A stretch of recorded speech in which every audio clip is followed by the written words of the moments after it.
안녕하세요. 한국무역협회 중국실 편명선 과장입니다. 안녕하세요. 한국무역협회 중국실 안병선 과장입니다. 예, 코로나 이후 중국 시장 어떻게 준비해야 할까? 이번 네 번째 세션입니다. 네 번째 세션은 이제 GVC에 관해서 좀 얘기를 나눠볼 텐데요. 이와 관련해서 저희 산업연구원의 조철 박사님을 이 자리에 모셨습니다. 박사님, 안녕하십니까? 예, 안녕하세요. 예, 박사님 간단하게 이제 소개 좀 부탁드리겠습니다. 예, 저는 산업연구원에 근무를 하고 있습니다. 저 산업연구원 같은 경우는 우리나라 산업정책에 관련돼서 개별 산업, 그 다음에 이제 통상 문제 이런 것들 총괄적으로 하고 있습니다. 그래서 저희 연구원은 뭐 중국에 대해서도 따로 연구를 하는 부서가 있고, 그 다음에 이제 중국의 북경에 이제 저희 지원이 있습니다. 제가 2007년부터 2010년까지 그 지원장으로 근무한 적이 있었고, 그리고 이제 저는 원래는 제가 산업을 연구를 했습니다. 주로 이제 자동차 산업 많이 연구를 했고, 기타 이제 다른 산업들도 하고, 부품 소재 정책이나 이런 것들도 하고, 그래서 이제 전체적으로 좀 뭐 글로벌 밸류체인이나 이런 부분들에 대해서 평소에 좀 관심이 많았었고, 그래서 이제 중국과 이제 GVC 이 부분을 나름대로는 좀 많이 연구를 한 그런 형태입니다. 네. 어쨌든 오늘 이제 귀한 시간 내주셔서 감사합니다. 이제 본격적으로 이제 시작을 해보도록 하겠는데요. 사실 요즘 GVC, 이제 글로벌 밸류체인 하면은 굉장히 핫한 키워드 중 하나라고 생각을 합니다. 근데 사실 이 GVC가 구체적으로 이제 어떤 건지 잘 이해를 못 하시는 분들도 계시기 때문에 우선 이제 GVC에 대해서 좀 간단하게 설명을 좀 부탁드리고자 합니다. 예, GVC라는 게 이제 글로벌 밸류체인, 그러니까 이제 어떤 세계 가치 사슬이라는 의미인데, 이 가치 사슬이 세계 전체적으로 이렇게 펴져 있다는 의미를 가지고 있습니다. 일반적으로 이제 가치 사슬의 개념은 경영학에서 쓰는 거거든요. 기업의 어떤 경영 활동을 하는 데서, 그러니까 가치 창출이 되잖아요. 그게 이제 각각 단계가 있잖아요. 뭐 기획을 하고, 그 다음에 연구 개발을 하고, 그 다음에 부품 조달이나 이런 것들을 하고, 그 다음에 제조를 하고, 그 다음에 판매하고, 판매 후에 또 서비스를 하고 하는 이제 그런 활동들이 있는데, 그게 이제 가치 창출을 하는 어떤 그 프로세스거든요. 그게 이제 일렬로 이렇게 연계되어 있는 모습을 가치 사슬이라고 표현을 하고, 예를 들어서 애플 같은 경우는 연구개발이나 기획이나 이런 것들은 미국에서 하지 않습니까? 그리고 이제 각종 부품들은 뭐 한국, 일본, 뭐 독일 이런 이제 나라에서 하고, 그 다음에 또 생산은 이제 중국에서 주로, 그러니까 제조는 중국에서 주로 하는 그런 형태죠. 이제 그렇게 되면은 기업 단위로서는 그렇게 이제 글로벌 밸류체인이 형성이 되는 거고, 이제 국가별로 본다 그러면은 각 국가가 이제 가지고 있는 어떤 그 장점들이 있을 겁니다. 그 장점을 활용해 가지고서는 어떤 기능들을, 우리가 일반적으로 생각할 때는 뭐 국가 간의 어떤 산업이 이렇게 서로 그 구분이 돼서 이렇게 이루어진다고 생각을 하는데, 그게 아니고 사실은 이제 어떤 그런 역할들이 이렇게 흩어져 있는 그런, 그러니까 이제 중국 같은 경우는 지금까지는 이 제조에 이제 굉장히 강점이 있었기 때문에 제조 중심으로 돼 있고, 이제 뭐 미국이나 이런 데는 뭐 R&D나 이런 쪽에 이제 장점이 있고, 이태리 같은 경우는 디자인의 장점이 또 있잖아요. 그런 식으로 이제 국가별로 역할들이 이렇게 흩어져 있는 걸 갖다 이제 GVC라고 얘기를 하는 거죠. 뭐 대기업이라든지 아니면 다국적 기업들을 생각하면은 GVC를 거의 다 이제 활용하고 있다고 사실상 이제 볼 수가 있겠는데, 그러면 이제 GVC가 갖는 이제 중요성은 어떤 게 있다고 보십니까? GVC는 한마디로 국제간 분업이라고 얘기할 수도 있는 거죠.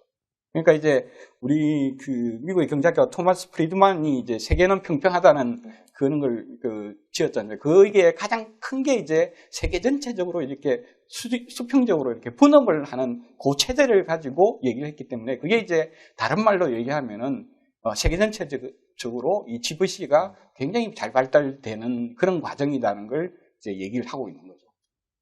그 글로벌라이제이션이 되면서 이제 이런 국제 분업, 그러니까 국가 간 분업 체계, 그리고 이제 기업들에 있어서는 어떤 생산 요소의 활용이라든지 이런 부분들이 있어서 이제 국가 간의 그 주요한 자원들을 활용을 해서 생산의 밸류 체인을 만들어 놓고 쭉 이제 발전이 되어 와서 이제 지금 현재의 상태를 이렇게 유지하고 있다, 이렇게 이해할 수 있는 거죠. 예.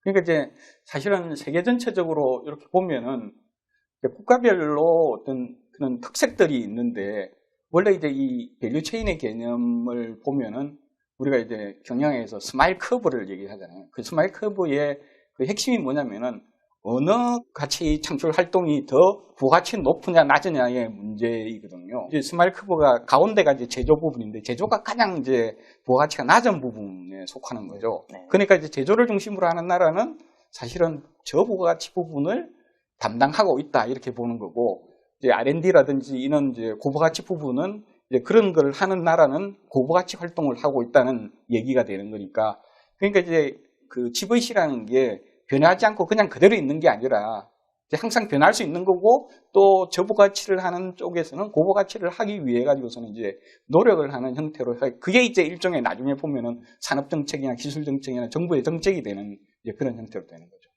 이제 GVC가 어쨌든 이제 세계 교육에서 차지하는 비중이 굉장히 큰데, 실제로 이제 2017년 기준 연구 자료에 따르면 이제 GVC 교육은 이제 전 세계 교육의 이제 74%를 차지하고 있다고 하고, 신흥국들이 GVC를 이제 등에 업고 또 빠른 성장을 이룩하고 있습니다.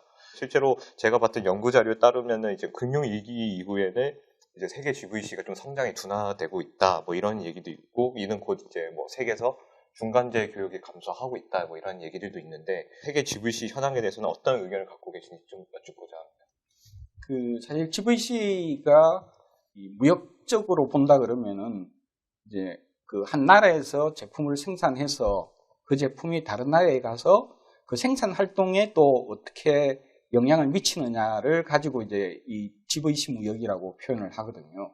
그러니까 이제 그 1차적으로는 이 GVC가 확대되려고 그러면 무역이 이제 증가가 돼야 되는 거예요.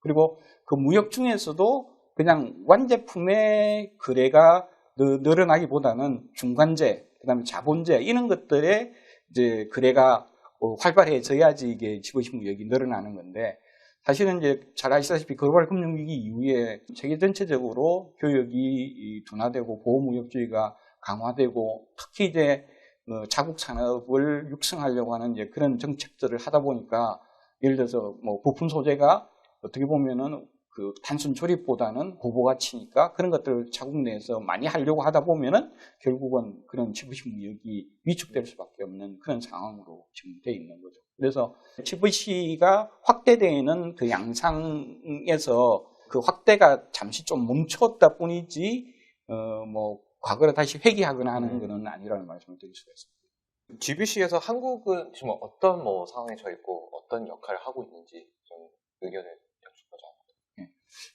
한국 같은 경우는 사실은 그 개발 초기에는 이제 어떤 단순 가공 무역이 위주였거든요.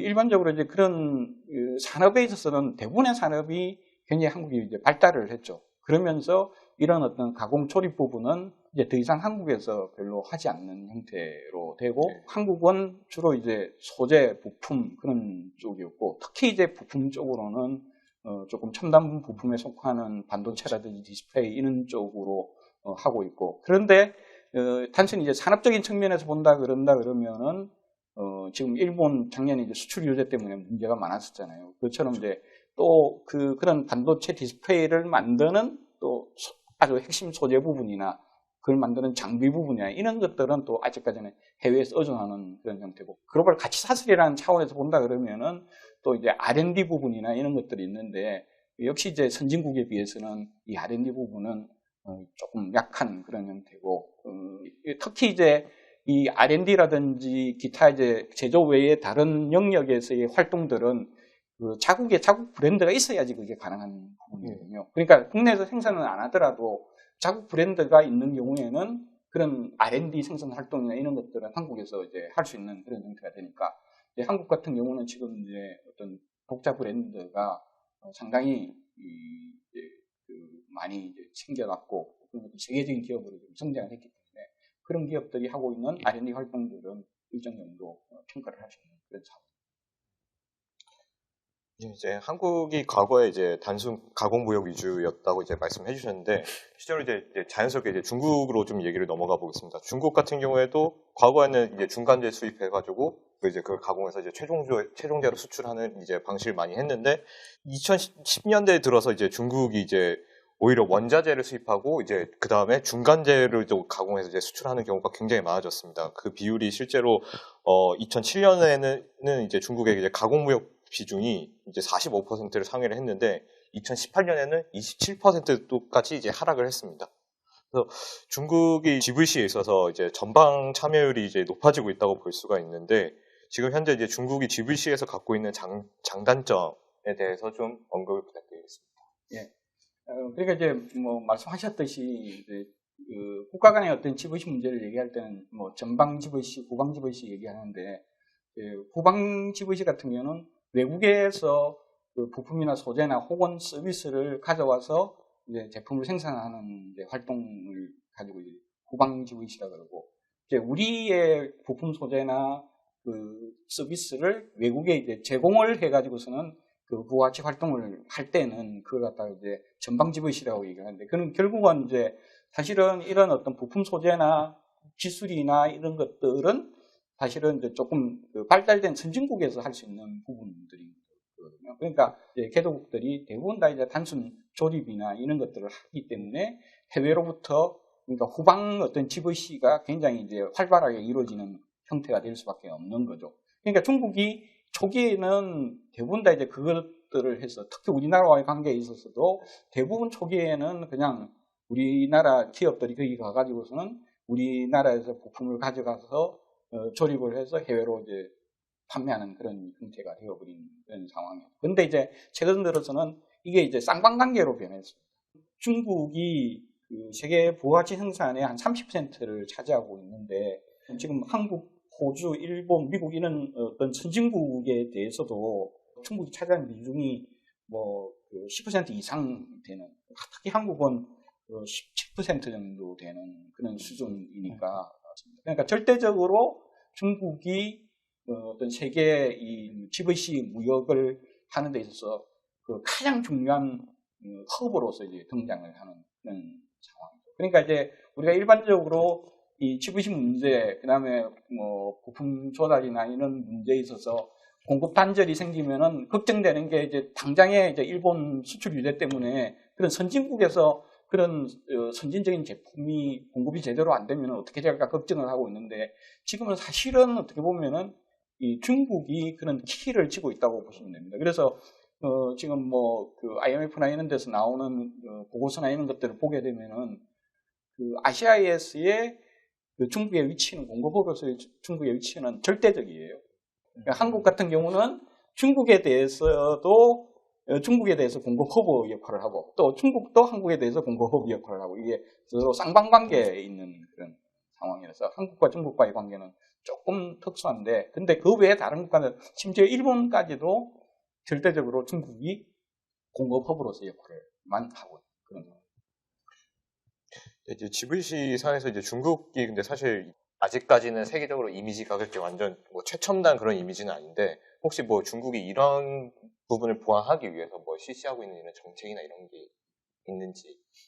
뭐 중국이 이제 이 GVC 문제를 가지고 얘기할 때 가장 뭐 뼈 아프게 생각하는 부분이 뭐냐면은 그 애플의 아이폰 생산 체제를 가지고 얘기를 하고 있습니다.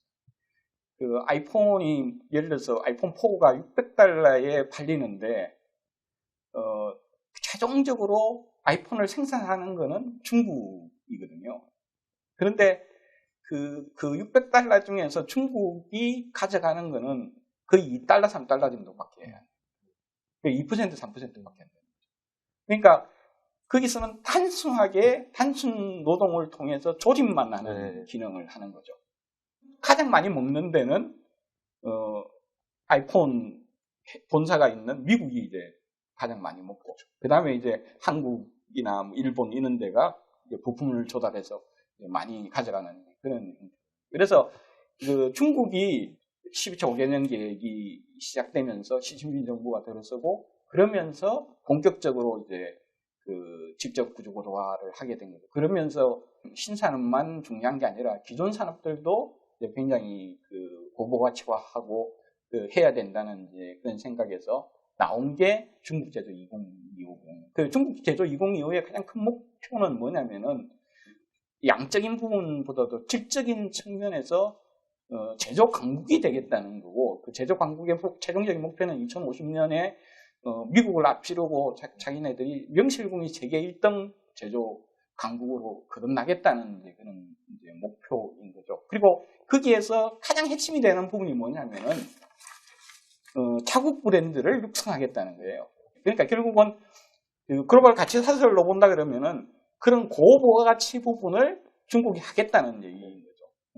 그리고 실질적으로 사실은 지금 2010년 이후에 이제 본격적인 어떤 질주 고도화를 하면서 이미 일정 부분은 중국이 그런 고부가치 부분에 그 목표를 달성한 부분들도 있습니다. 그러니까 그걸 이제 가장 쉽게 볼 수 있는 부분이 중국의 어떤 자국 브랜드의 부분이거든요.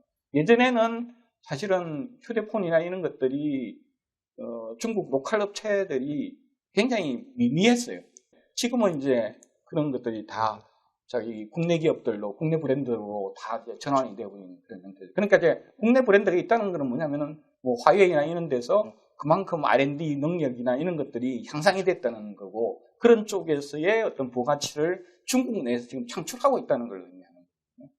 박사님께서 언급해 주신 대로 이제 중국이 이제 GVC, 세계 GVC에 있어서 이제 허브 역할을 하고 있는데, 아시다시피 지금 모두가 어려움을 겪고 있는 이제 코로나로 인해서, 처음에 이제 중국에서 이제 코로나가 발발했을 때 부품 수급에 차질이 생기고, 뭐 이런 부분에 굉장히 많이 이제 우려를 했었습니다. 근데 지금은 코로나가 이제 비단 이제 중국의 문제가 아니라 이제 전 세계적 이슈가 됐는데, 이 코로나로 인해서 이제 전 세계 이제 GVC에는 어떤 영향이 있다고 보시는지. 그러니까 이제 사실 GVC라는 거는 그 국가 간의 어떤 그 뭐 중간재든 그다음 자본재든 혹은 기술이든 이런 것들이 서로 왔다 갔다 하는 이제 그런 형태거든요. 그러니까 이제 이 코로나 사태라는 거는 어떤 그런 그 물류의 흐름이라든지 사람의 흐름이라든지 이런 것들을 차단시켜버리는 효과를 가지는 거거든요. 근데 문제는 이제 이런 것들이 하나라도 공급이 안 되면은 생산 활동이 다 멈춰버리는 이제 그런 형태가 되는 게 이 GVC의 가장 큰 이제 리스크가 되는 거예요. 그러니까 이제 이 코로나 사태 같은 경우는 결국은 세계 전체의 어떤 무역을 위축시키고 그러면서 이 GVC 자체를 위축시키는 형태로 갈 수밖에 없는 게 이제 이 코로나 사태라는 거죠. 그래서 이제 그 대처하는 부분들도 사실은 이제 이 코로나 사태가 무한정가지는 않을 테니까 어쨌든 특정 기간만 이제 해당이 되는 상황이지만은, 그러나 이제 사람들이 생각할 때에 이 대체할 수 없는 이런 어떤 비상사태라는 것이 언제든지 발생할 수 있다는 그런 생각들을 하기 때문에 결국은 이 코로나 사태로 인해 가지고서는 점점 그 자국 내에서 뭔가 많은 것을 하려고 하는 GVC 활동의 많은 부분을 자국 내에서 다 해결하려고 하는 그런 욕구들이 훨씬 더 많이 생기고, 이게 이제 뭐 기술이라든지 하는 뭐 서비스라든지 이런 것들은 뭐 온라인을 통해서 잘 발달되어 있기 때문에 이렇게 왔다 갔다 할 수 있지만, 특히 이제 물건이 왔다 갔다 하는 이런 부분들에 있어서는 굉장히 큰 타격이 예상이 되는 거죠. 코로나 이전에 이제 어떤 한국 기업들의 이런 글로벌 밸류 체인들의 변화, 그다음에 중국 기업들의 좀 글로벌 밸류 체인들의 어떤 변화, 이런 부분들은 좀 간략하게 어떤 모양을 이제 보여왔을까요? 그 글로벌 금융위기 이전까지는 전반적으로 그 글로벌 밸류 체인이 확대되는 양상이었다가 그 이후에는 거의 이제 변화가 크지 않는 그런 형태로 이렇게 이제 변화는 이제 있는데 글로벌 밸류 체인이 확대되지 않는 그런 양상, 둔화되는 양상으로 이렇게 바뀌었다고 얘기를 했잖아요. 근데 사실은 이러면서도 그 내부적으로는 굉장히 많은 변화가 있었어요. 근데 이번에 이제 코로나 사태 같은 경우는 이게 뭐 중국만의 문제가 아니고, 그리고 그게 이제 전 세계적인 문제니까 결국은 이제 글로벌 밸류 체인을 전체적으로 위축시키는 방향으로 갈 수밖에 없는 이제 그런 형태가 되었다는 거죠. 그래서 이제 이게 코로나 부분하고 기존의 중국의 어떤 그런 환경의 변화에 따라 가지고서는 생겨났던 그런 부분들하고는 좀 굉장히 차별화돼요. 말씀해주신 것처럼 이제 코로나로 인해서 이제 각국이 이제 세계적인 이제 분업 구조에 대해서 좀 약간 다시 생각을 하게 되는 계기가 좀 된 것 같은데요. 실제로 최근에 이제 미국하고 유럽 같은 경우도 실제로 이제 리쇼어링 이제 생산 기지를, 해외에 있던 생산 기지를 자국으로 다시 이제 이전하려는 이제 리쇼어링 움직임도 좀 많이 나타나고 있고, 그래서 이런 상황에서 이제 중국에 이제 어떤 영향이 있을지 뭐 단기적이든 아니면 중장기적이든 이제 중국에 미칠 영향에 대해서는 어떤 게 있다고 보십니까? 중국 같은 나라, 우리나라도 조금 그런 측면들이 있는데 이 글로벌 가치 사슬에 있어서 좀 더 고부가치 부분을 이제 자국 내에서 많이 좀 해야 되겠다는 게 중국의 산업정책, 한국의 산업정책이라고 그러면은 독일이나 미국 같은 데는 그 산업정책이 뭐 독일의 인더스트리 4.0이나 그다음에 뭐 그 제조혁신을 강조하는 그 미국의 정책이나 이런 것들은 보면은 자국 내에 제조 부문을 활성화시키는 쪽으로 산업정책을 하는 거거든요. 그는 뭐냐면은 기존까지 중국이나 이런 데서 했던 저부가치 부분이라고 얘기했던 이제 그런 부분들도 자국 내에서 하겠다는 그런 개념이었어요. 근데 사실은 그게 뭐 말은 그렇게 많이 되는 것처럼 나왔지만은 사실은 그렇게 크게 흐름으로 보기에는 좀 힘든 측면들이. 그게 이제 제대로 되려고 그러면은 인더스트리 4.0처럼 이제 스마트 제조라든지 이런 것들이 본격화되는 그런 형태로 스마트 공장이라는 게 그런 게 일반적으로 되는 형태로 돼야지 이제 그게 가능한 부분이고 그게 이제 같이 따라가는 이제 그런 형태가 되는 거거든요. 그러니까 이제 그렇게 되면은 결국은 사실은 중국의 피해보다는 지금 이제 그런 부분들이 중국에서 떠나서 가려고 하는 동남아나 이런데 특히 뭐 아프리카나 이런데 이제 앞으로는 이제 그게 또 그렇게 확산이 될 텐데 이제 그런 데가 더 이제 힘들어지는 거죠. 중국이 이제 4차 산업에 있어서 굉장히 이제 주도적인 역할, 선도적인 역할을 좀 많이 하고 있습니다. 전 세계적으로. 이제 이 코로나하고 맞물려서 이제 4차 산업 중심으로 이제 중국의 이제 GVC의 역할에 있어서 좀 변화가 있지 않을까라는 생각이 드는데 그 부분에 대해서는 혹시 어떻게 보시는지 의견을 여쭈고자 합니다. 중국이 크게 이제 그 신산업 육성 부분들이 있는데 사실은 기존 산업에 있어서는 중국이 선진국을 쫓아가는 게 굉장히 힘들어요. 왜 그러냐면은 그 기존 산업이라는 건 산업의 발전 역사가 굉장히 오래됐거든요. 그리고 이제 그 정도 수준의 기술에 도달을 하기 위해서는 엄청난 노력을 기울인 거고, 그래서 이제 중국이 생각한 게 아예 산업의 어떤 발전 패러다임을 변경해서 우리가 체계를 주도해 보겠다는 생각을 가지고 있는 거죠. 네. 그 중에서 이제 가장 이제 핵심이 되는 부분이 이 4차 산업혁명과 관련되는 부분들. 그러니까 이제 뭐 5G라든지 뭐 그다음에 인공지능이라든지 클라우드라든지 뭐 빅데이터 부분이라든지 이런 것들을 가지고 이제 하는 어떤 그런 산업들 이걸 갖다가 이제 자기네들이 주도해 나가겠다는 그런 형태입니다. 실질적으로 이제 그런 부분들에 있어서의 뭐 단순한 어떤 뭐 특허 출원 건수라든지 그리고 뭐 논문 건수라든지 이런 것들은 지금 중국이 절대적으로 세계 1위거든요. 그리고 뭐 관련되는 연구자 수라든지 이런 것들이 뭐 질적으로야 뭐 미국이 앞서 있다고 얘기하지만은 양적으로는 뭐 이미 중국이 크게 앞서 있는 그런 형태고, 특히 이제 거기서 가장 핵심이 되는 게 그 인공지능 쪽인데 사람들이 얘기할 때에 그 학자들이 얘기할 때에는 인공지능은 이미 이제 그 기술의나 과학의 범위에서 이제 떠나서 그 적용의 시대로 넘어왔다고 얘기해요. 그러니까 그걸 얼마만큼 잘 적용하느냐의 문제인데 그 적용에 있어서는 중국이 절대적이라는 거죠. 그러면 거기에 적용하는 기술이라는 거는 중국이 최고가 될 수밖에 없는 그런 형태가 되는 거라서 그래서 이제 그 부분에 보다 더 집중적으로 하겠다. 그러면은 결국은 중국이 그런 기술의 부분, R&D의 부분도 세계를 주도하는 형태가 된다는 거예요. 그러니까 지금은 제조 기반은 튼튼하게 있어요.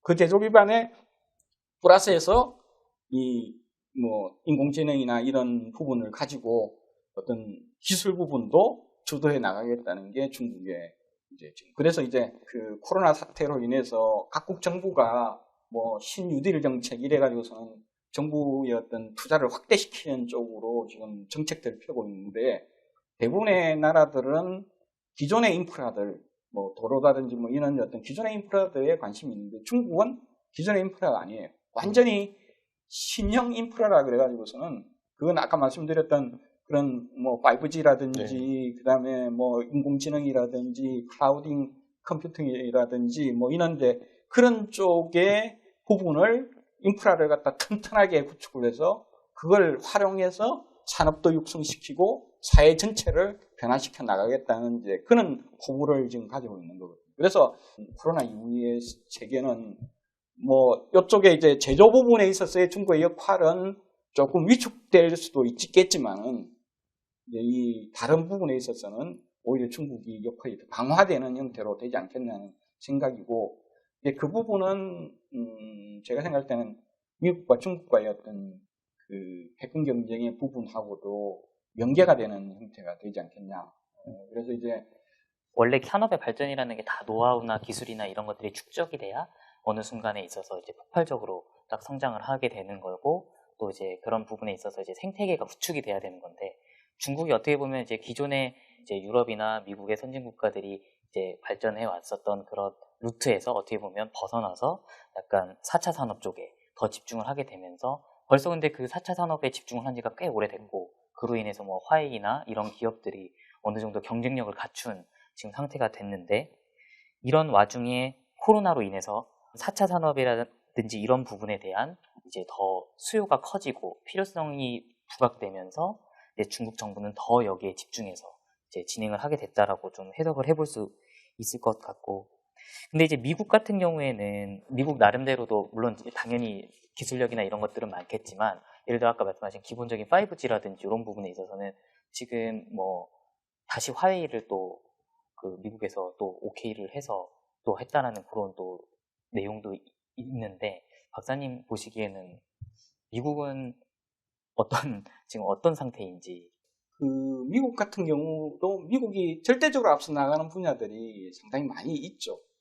많이 있고, 그래서 이제 그런 분야에서 자기네들이 이제 어떤 그 우위를 가져야 되는 부분. 사실은 이제 5G에 있어서 5G 설비라는 부분들은 그 설비라는 게 수요라는 게 한정되어 있는 부분들이거든요.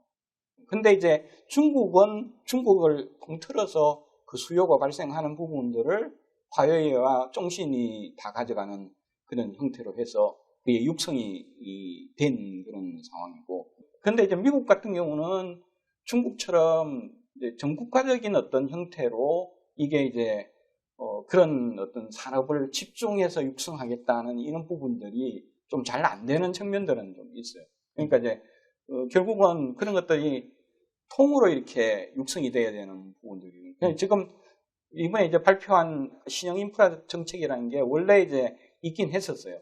그런데 이번에 이제 지난 4월 말에 중국 공신부에서 신형 인프라 정책을 만들었는데, 그 정보통신부터 뭐 공업 관련돼서 이렇게 이제 전부 다가 포괄돼서 이렇게 그 육성을 하는 어떤 그런 시스템으로 되어 있죠. 그게 그래서 이제 그 산업의 모든 부분, 그 다음에 또 우리 경제의 모든 부분, 그 다음에 또 그 일반 어떤 사회, 문화, 뭐 이런 부분까지 몽땅 포괄하는 형태로 이게 서로 연계시켜서 이렇게 발전시켜 나가는 이제 그런 종합적인 어떤 계획 형태로 되고 있거든요. 그래서 그런 부분들에 있어서는 아무래도 그 미국이 중국처럼 하기에는 좀 힘든 측면. 우리나라마저도 사실은 우리나라가 뭐 산업정책을 많이 하지만 산업정책의 그 대부분이 뭐 산업부에서 하면 산업부고 바운더리에서만 하는 이제 그런 형태로 하고 있는데, 중국은 하면은 이제 몇 개 부처 같이 하면서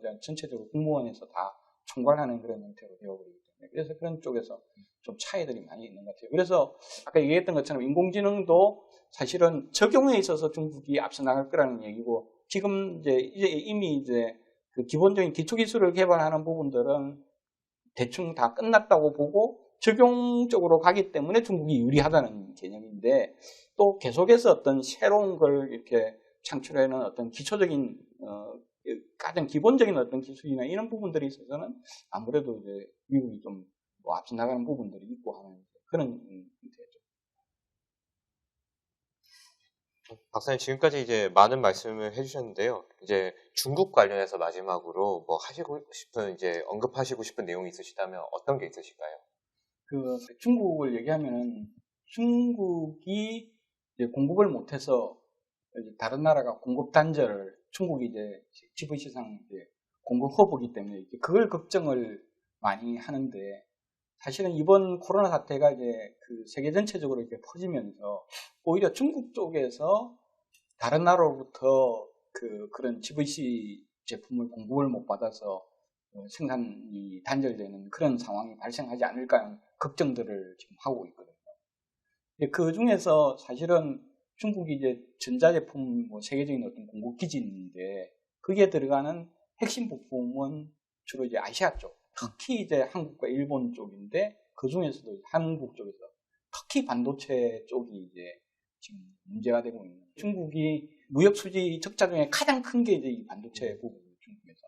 그래서 이제 이미 이제 반도체 불기 이래 가지고서는 중국 내 이제 반도체 산업을 육성시키기 위한 많은 노력들을 하고 있는데 사실은 이제 이 코로나 사태가 어쩌면은 다른 나라에서 이런 어떤 전자 부품, 특히 반도체 부품이 제대로 못 들어와서 중국 내 생산이 단절될 수 있다는 이제 좀 우려가 있기 때문에 아마 중국 정부로서는 이 반도체 산업 육성에 훨씬 더 많은 노력들을 기울이는 계기가 되지 않을까 하는 생각입니다. 위기로 볼 수도 있겠네요. 우리나라 입장에서. 네, 박사님 말씀 감사합니다. 이제 제 마지막 좀 주제로 어쨌든 중요한 건 이제 한국에 대한 또 부분이라고 생각이 됩니다. 그래서 지금 이제 어쨌든 단순히 얘기해서 지금 이런 상황인데 그러면 우리나라 같은 경우에는 이 문제를 해결하기 위해서 다른 선진국들이 지금 리쇼어링을 하고 있는데 이런 것처럼 우리나라도 그러면 그렇게 하면 되는 건지 네, 이 부분 우리나라는 그럼 어떻게 해야 되는지에 대한 부분 좀 견해를 듣고 싶습니다. 사실은 우리나라가 굉장히 이제 리턴 정책에 대해서 많이 노력을 하고 고민을 하고 있는 걸로 알고 있습니다. 근데 이게 어떻게 보면은 코로나 사태 때문에 더 힘들어질지도 모른다는 생각이 많이 드는 것이 사실 우리나라의 생산이라는 거는 국내 소비를 위해서 생산하는 것보다는 수출이 더 중심이 되고 있는 그런 상황이잖아요. 그러면은 지금 세계 전체적으로 보면 이 코로나 사태 때문에 그 수요지에서 자국 내에서 수요하는 부분, 자국 내에서 생산하는 쪽으로 지금 가고 있는 게 그 현실이라고 본다 그러면 결국은 우리는 리턴하는 게 훨씬 더 좀 힘들어지는 형태가 되지 않을까 하는 생각이 들어요.